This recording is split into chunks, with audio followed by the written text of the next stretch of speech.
Assalamualaikum. Welcome to Mathematician MK. Hope you are all fine. In last lecture, we completed our exercise 1.2. Today we will discuss about the complex numbers, complex polynomials.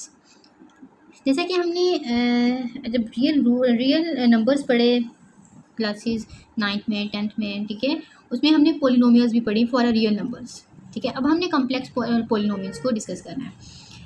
A complex polynomial p of z is a polynomial function of a complex variable z with complex coefficients. जो हमारे पास complex polynomial होती है वो हमारे पास एक polynomial function होता है. ठीक है, वो एक function के फॉर्म में polynomial होती है जिसमें हमारे पास variables जो होते हैं वो भी complex होते हैं with complex coefficients. मतलब कि जो हमारे पास कम्प्लेक्स पॉलिनोमियल होती है उसके जो वेरिएबल्स होते हैं वो भी कॉम्प्लेक्स होते हैं, जो उसके कोफिशिएंट्स होते हैं वो भी कॉम्प्लेक्स ही होते हैं. ठीक है, जैसे कि हम रियल नंबर्स के अंदर जो पॉलिनोमियल्स पढ़ते थे वो हमारे पास होती थी P of X is equal to A N X N plus A N minus one X N minus one plus so on A one X plus A not. यहाँ पे A not A one A N minus one जितने भी coefficients हैं, ठीक है, A N minus one so on A one A not जी belong करते थे रियल नंबर से. ठीक है, और हमारे पास जो एन था ये एक इंटीजर था.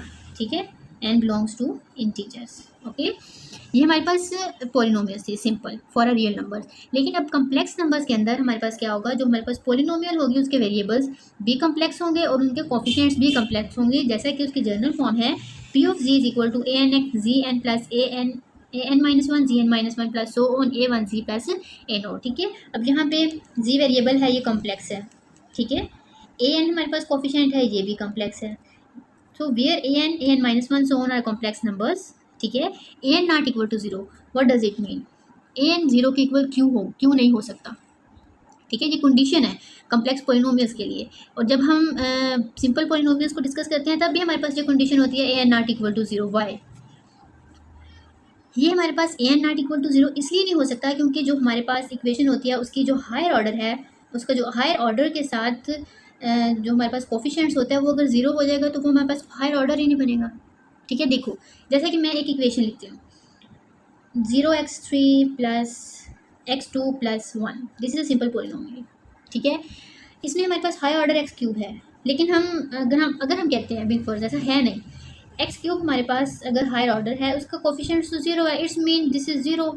ठीक है, तो ये हमारे पास हायर ऑर्डर तो नहीं बनेगा ना. तो यहाँ पे ये कंडीशन इस वजह से है कि हायर ऑर्डर की वैल्यू कभी भी कोफिशिएंट की वैल्यू ज़ीरो नहीं हो सकती. So A N not equal to zero. ठीक है, and N greater than is equal to zero. What does it mean? N जो है वो greater than equal to zero का मतलब है कि हमारे पास ये जो इंटीजर है एन, जिनके हम पॉजिटिव इंटीजर ले रहे हैं नेगेटिव इंटीजर नहीं लेंगे. इनकी वैल्यू पॉजिटिव रहेगी, नेगेटिव नहीं आएगी इनकी जो पावर्स होंगी. ठीक है, N is integer which representing the degree of polynomial. ये जो हमारे पास जी की पावर एन है ये किस चीज़ को शो कर रहा है? Degree of polynomials. ठीक है, इसकी डिग्री वन, इसकी डिग्री एन माइनस वन, इसकी डिग्री एन. ठीक है, तो अब हम ये था हमारे पास कॉम्प्लेक्स नंबर, कॉम्प्लेक्स पॉलिनोमियल्स. ठीक है, तो इसके लिए अब हम चेक करते हैं इसकी एग्जांपल्स को. ठीक है, कॉम्प्लेक्स पॉलिनोमियल्स कैसी होती हैं.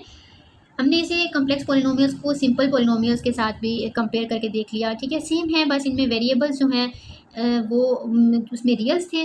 वेरिएबल्स से वो हमारे पास उसके जो रूट्स होंगे वो रियल्स होंगे. लेकिन यहाँ पे जो हमारे पास कॉम्प्लेक्स नंबर्स, कॉम्प्लेक्स पॉलिनोमियल है, इनके जो वेरिएबल्स हैं वो भी कॉम्प्लेक्स हैं और जो हमारे पास उनके कॉन्स्टेंट्स हैं वो भी कॉम्प्लेक्स नंबर्स होंगे, कॉम्प्लेक्स वेरिएबल और कॉम्प्लेक्स नंबर्स. ठीक है, तो अब हम एग्जांपल्स देखते हैं इसकी. एग्जांपल, फर्स्ट एग्जांपल है P one of Z one minus iota into Z plus three iota.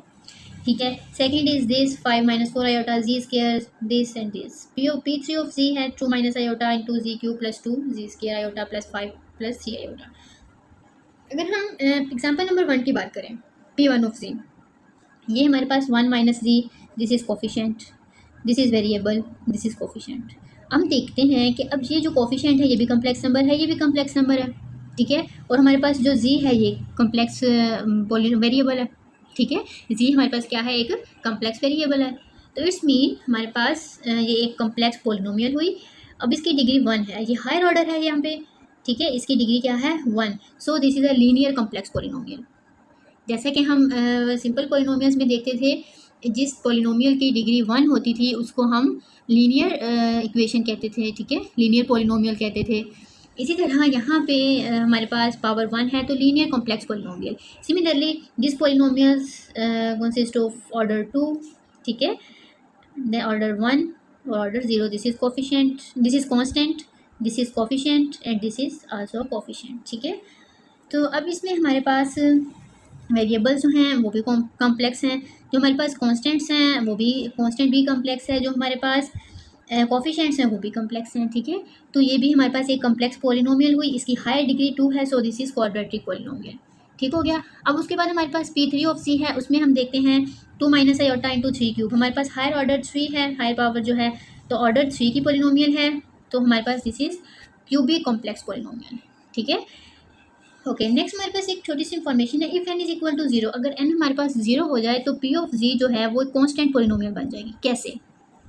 हमारे पास एक पोलिनोमियल है दिस P1 ऑफ C, हम इसको कंसीडर करते हैं 1 minus iota Z power n plus 3 iota, this is coefficient, ठीक है। ये हमारे पास कम्प्लेक्स नंबर है, दिस इज कांस्टेंट, ये भी हमारे पास एक कम्प्लेक्स नंबर है। Z ये हमारे पास एक कम्प्लेक्स वेरिएबल है, ठीक है, उसकी पावर n है। अगर हम इसको इस n को इक्वल टू 0 कर दें, ठीक है, हम करते हैं 1 minus iota Z power n 0 plus 3 iota, something power 0, ठीक है, किसी भी टर्म की पावर अगर 0 आ जाए, x है, y है, z है, ठीक है, z हमारे पास कम्प्लेक्स नंबर है, कम्प्लेक्स वेरिएबल है, सॉरी, x और y रियल वेरिएबल्स हैं, तो ये हमारे पास इक्वल टू 1 आ जाएगा। 1 माइनस आयोटा 1 प्लस 3 आयोटा, तो अगर हम इसे चेक करें, ये हमारे पास 1 minus iota plus 3 iota is equal to 1 plus 2 iota, ठीक है। तो ये हमारे पास एक कांस्टेंट पोलिनोमियल बन जाती है, ठीक है, जिसके अंदर कोई वेरिएबल्स नहीं है, ठीक है। So this is the concept of complex polynomials, ठीक है। ओके, उसके बाद हमारे पास एक थ्योरम है, ठीक है, एक फंडामेंटल प्रॉपर्टी है। वो क्या है? Fundamental property of a complex polynomials is that they can factored into product of the linear factors. अब इसका क्या मतलब है? इसमें हमारे पास ये है कि कॉम्प्लेक्स पोलिनोमियल्स की एक प्रॉपर्टी है कि हमारे पास वो फैक्टराइज होते हैं in the form of product of a linear factors, यानी कि वो लीनियर फैक्टर्स की फॉर्म के अंदर के प्रोडक्ट की फॉर्म के अंदर फैक्टराइज होते हैं, ठीक है। जो कॉम्प्लेक्स पोलिनोमियल्स हैं वो लीनियर फैक्टर्स के प्रोडक्ट की फॉर्म में फैक्टराइज होते हैं, ठीक है। हम इसे चेक कर लेते हैं। हमारे पास एक थ्योरम है, उसके अकॉर्डिंग, अलजबरा का एक थ्योरम है, उसके अकॉर्डिंग क्या है? According to the fundamental theorem of algebra, a polynomial of a degree n greater than is equal to 1। अगर हमारे पास एक पोलिनोमियल है, ठीक है, उसकी डिग्री जो है वो ग्रेटर देन इक्वल टू 1 है, कोई भी कॉम्प्लेक्स पोलिनोमियल है, ठीक है, उसके कितने रूट्स होंगे? Have exactly n roots. अगर उस पोलिनोमियल की डिग्री n है तो उसके n रूट्स होंगे, ठीक है। अगर उस पोलिनोमियल की डिग्री 2 है तो उसके 2 रूट्स होंगे। जैसा कि हमने पहले 3 एग्जांपल्स की, पहली एग्जांपल जो थी उसके अंदर कम्प्लेक्स पोलिनोमियल जो थी उसकी डिग्री 1 थी, सेकंड के अंदर 2 थी, थर्ड के अंदर 3 थी। तो जो हमारे पास पहली एग्जांपल थी उसमें हमारे पास वो लीनियर कम्प्लेक्स पोलिनोमियल थी, तो उसकी डिग्री हायर डिग्री 1 थी। इट मीन्स डैट कि उसके जो रूट्स होंगे वो 1 होंगे, उसके 1 रूट्स आएंगे, ठीक है। और अगर हमारे पास डिग्री 2 है, जैसे क्वाड्रेटिक कॉम्प्लेक्स पोलिनोमियल है, उसके जो रूट्स आएंगे वो 2 आएंगे। जिस तरह क्यूबिक कॉम्प्लेक्स पोलिनोमियल की एग्जांपल देखिए, उसके अगर हम रूट्स फाइंड करें तो उसके रूट्स 3 आएंगे, ठीक है। ये हमारे पास फंडामेंटल थ्योरम ऑफ अलजेब्रा है। हम इसकी एप्लीकेशंस भी करेंगे, यानी कि हम इसी एग्जांपल्स के थ्रू भी देखेंगे। तो उसके बाद हमारे पास एक क्रॉलरी है। क्रॉलरी का मतलब होता है कि अगर हमने एक थ्योरम किया ना, तो उस थ्योरम को उस थ्योरम के अंदर से हमने एक रिजल्ट निकालना है, ठीक है। वो क्रॉलरी करने से पहले हम एक एग्जांपल देखते हैं। P of Z is equal to Z square plus 4। For example ये हमारे पास एक कम्प्लेक्स पोलिनोमियल है, ठीक है, ऑफ ऑर्डर 2, डिग्री 2। तो इट मीन्स है this is quadratic complex polynomial, ठीक है। तो अगर ये क्वाड्रेटिक कम्प्लेक्स पोलिनोमियल है तो इसका मतलब है कि इसके हमारे पास 2 रूट्स आएंगे, ठीक है। तो हम इसके रूट्स चेक करते हैं, हमारे पास कितने आएंगे। तो इसके लिए अगर हम इसको फैक्टराइज करें, Z square Z plus 2 iota into Z minus 2 iota. हमने इसे कैसे किया? अगर हम इसकी बैकवर्ड वो चेक करें, इसका सोल्यूशन करें, इसको सॉल्व करें बैकवर्ड, तो हम इसी चीज़ पे पहुंचते हैं। कैसे? Z plus 2 iota into Z minus 2 iota. हम इसके ऊपर फार्मूला अप्लाई करते हैं, A plus B into A minus B वाला, ठीक है। तो ये हमारे पास आएगा Z square minus 2 iota square, ठीक है। तो अगर हम इसको Z स्क्वायर की वैल्यू पुट करते हैं तो ये हमारे पास 4 आ जाएगा, Z स्क्वायर प्लस 4। तो हमारे पास यही चीज़ है ना ये, तो हमने इसे एक्सपेंड करके लिख लिया Z plus 2 iota into Z minus 2 iota. हम इसे ये भी कह सकते हैं, हम इस इसके ये फार्मूला अप्लाई करके हम इस टर्म से इस टर्म पे आ गए, ठीक है। तो हमने ऐसा किया यहाँ पे। तो अब यहाँ पे हम देखते हैं कि अगर हम पी ऑफ जी को ज़ीरो के इक्वल पुट करते हैं, P of Z is equal to zero, then Z plus 2 iota is equal to zero और Z minus 2 iota is equal to zero. अगर पी ऑफ जी हमने ज़ीरो के equal करना है, या तो ये ज़ीरो के इक्वल होगा या ये फैक्टर ज़ीरो के इक्वल होगा, ठीक है। तो उसके लिए हमारे पास जी की वैल्यू माइनस 2 आयोटा और जी की वैल्यू 2 आयोटा, ठीक है। तो ये हमारे पास दो रूट्स आएंगे, z is equal to minus 2 iota और z is equal to 2 iota. So अब यहाँ से हमें पता चलता है, ये हमें एक एग्जांपल से भी देख लिया कि अगर हमारे पास n डिग्री की कोई कॉम्प्लेक्स पॉलिनोमियल है तो हमारे पास उसके n रूट्स ही आएंगे, ठीक है। हम उसके n रूट्स ही फाइंड कर सकते हैं। अगर हमारे पास क्वाड्रेटिक कॉम्प्लेक्स पॉलिनोमियल है तो हम उसके 2 रूट्स ही फाइंड कर सकते हैं। जिस तरह हमारे पास ये क्वाड्रेटिक कॉम्प्लेक्स पॉलिनोमियल थी, हमने इसके 2 रूट्स फाइंड किए, ठीक है। क्वाड्रेटिक कॉम्प्लेक्स पॉलिनोमियल की जो हाई डिग्री होती है वो 2 होती है, ठीक है। तो इट्स मीन उसके 2 ही रूट्स हम फाइंड कर सकते हैं।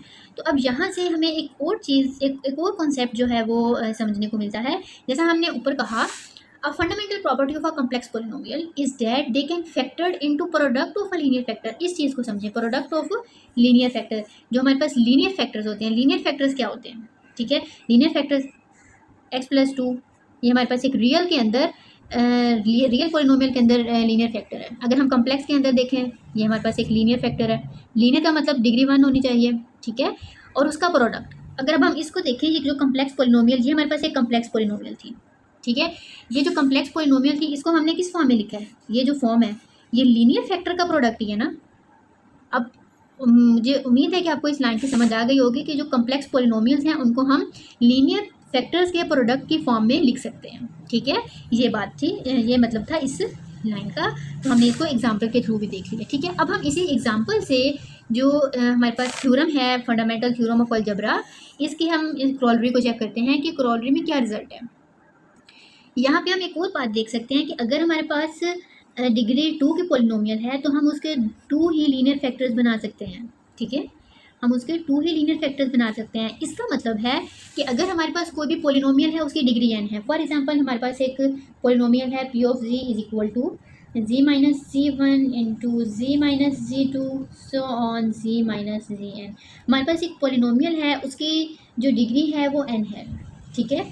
तो इट्स मीन डैट कि हमारे पास उसके n फैक्टर्स ही बनेंगे, ठीक है। उससे कितने फैक्टर्स बनेंगे, n फैक्टर्स बनेंगे। देन हमारे पास p of z is equal to 0 के थ्रू जो रूट्स फाइंड होंगे, n रूट्स हम जो फाइंड करेंगे वो सारे इस इक्वेशन को सेटिस्फाई करेंगे, ठीक है। हम इसको एग्जांपल से देखते हैं। अगर हमारे पास p ऑफ z जो है वो एक क्वाड्रेटिक कॉम्प्लेक्स पॉलिनोमियल है, तो उसके लिए हमारे पास जो p ऑफ z है वो 0 के इक्वल है, ठीक है। क्वाड्रेटिक कॉम्प्लेक्स पॉलिनोमियल है, उसके लिए p ऑफ z 0 है, तो उसमें वो p ऑफ z जो है उसके जो रूट्स होंगे वो z minus z1 into z minus z2 होंगे, ठीक है। तो वो इस इक्वेशन को सेटिस्फाई करेंगे। ये जो रूट फैक्टर्स हैं, इससे अगर p ऑफ z 0 हो जाए तो ये हमारे पास जो रूट्स आएंगे इससे, वो हमारे पास क्वाड्रेटिक कॉम्प्लेक्स पॉलिनोमियल को सेटिस्फाई करेंगे, ठीक है। जैसा कि हमने यहाँ पे देखा, जब हमने p ऑफ z को 0 किया तो हमारे पास ये दो रूट्स आए, z is equal to minus 2 iota and z is equal to 2 iota, ठीक है। तो अब ये जो दोनों रूट्स हैं, अगर हम इस इक्वेशन को चेक करें तो ये दोनों रूट्स इस इक्वेशन को सेटिस्फाई करेंगे। कैसे, हम इसे भी चेक कर लेते हैं। हमारे पास p of z is equal to Z square plus 4 है, ठीक है। हम पहले z1 की वैल्यू पुट करते हैं, कि z की वैल्यू पुट करते हैं हम माइनस 2 आयोटा, ठीक है। हम ये वाली वैल्यू पुट करते हैं, तो p of z is equal to Z square, अब हमारे पास माइनस 2 आयोटा स्क्वायर आ जाएगा प्लस 4, ठीक है। ये हमारे पास क्या होगा, 4, 2 स्क्वायर 4 और माइनस जो है वो प्लस में हो जाएगा, जैसे कि हमारे पास होता है माइनस 2 मल्टीप्लाई माइनस 2, ये प्लस 4 हो जाएगा, ठीक है। इसी तरह हमने ये किया, और साथ में iota square plus 4, iota square की वैल्यू हमारे पास -1 है, -4 प्लस 4 इज इक्वल टू 0, ठीक है। जो हमारे पास रूट्स आए हैं ये दोनों रूट्स इस इक्वेशन को सेटिस्फाई कर रहे हैं, that's that p of z is equal to 0, ठीक है। ये हमारे पास है फंडामेंटल थ्योरम ऑफ अलजेब्रा। तो यहाँ पे हमारे पास एक इम्पोर्टेंट नोट आता है, if p of z is a polynomial function, अगर p ऑफ z हमारे पास एक पोलिनोमियल फंक्शन है of a complex polynomial, the value of a z that satisfy p of z are called zeros of the function p of z and roots of the polynomial equation. अब हम इसे समझते हैं। इसमें है ये कि p ऑफ z जो है वो एक पोलिनोमियल फंक्शन है, ठीक है। जो हमारे पास जी की वैल्यूज़ हैं, the value of a Z, जो जी की वैल्यूज़ हैं that satisfies P of Z, और P of Z is equal to zero की इक्वेशन को सेटिस्फाई करेंगे। ठीक है, जैसा कि हमने जी स्केयर प्लस 4 लिया था, Z square plus 4 is equal to 0। ठीक है, जो रूट्स हमारे पास इस इक्वेशन को सेटिस्फाई कर रहे थे वो कौन कौन से थे, 2 आयोटा और -2 आयोटा। ठीक है, वो वैल्यूज दी की जो इस इक्वेशन को सेटिस्फाई करें उनको हम कहते हैं zeros of function and roots of the polynomial. जो वैल्यूज होती हैं उनको हम क्या कहते हैं, zeros of the function and roots of the polynomial. ठीक हो गया। अगर हम फंक्शन की बात करें तो जीरोज ऑफ द फंक्शन और roots of the function, P of Z is equal to 0। ठीक है, ये था हमारे पास फंडामेंटल थ्योरम ऑफ अलजेब्रा। ठीक है, हमने इसकी स्क्रॉलरी भी देखी, यानी कि जो हम थ्योरम से हमें रिजल्ट मिलता है हमने उसको भी देखा, और हमें एक नोट भी मिला जो जीरोज ऑफ द फंक्शन है। अब ये जीरोज ऑफ द फंक्शन की डेफिनेशन भी पेपर में पूछी जा सकती है। ठीक है, पोलिनोमियल, रूट्स ऑफ पोलिनोमियल्स की डेफिनेशन भी पूछी जा सकती है। तो आप इसे हर पॉइंट ऑफ व्यू से अच्छे तरीके से प्रिपेयर करेंगे, एग्जाम्स की पॉइंट ऑफ व्यू से। ठीक है, आई होप कि आपको हर चीज़ अच्छी तरीके से क्लियर हो गई होगी, लेकिन अगर फिर भी कोई प्रॉब्लम हो, कोई इशू हो, तो आप कमेंट सेशन में पूछ सकते हैं। ठीक है, ओके, मिलते हैं नेक्स्ट लेक्चर में। अल्लाह हाफिज़।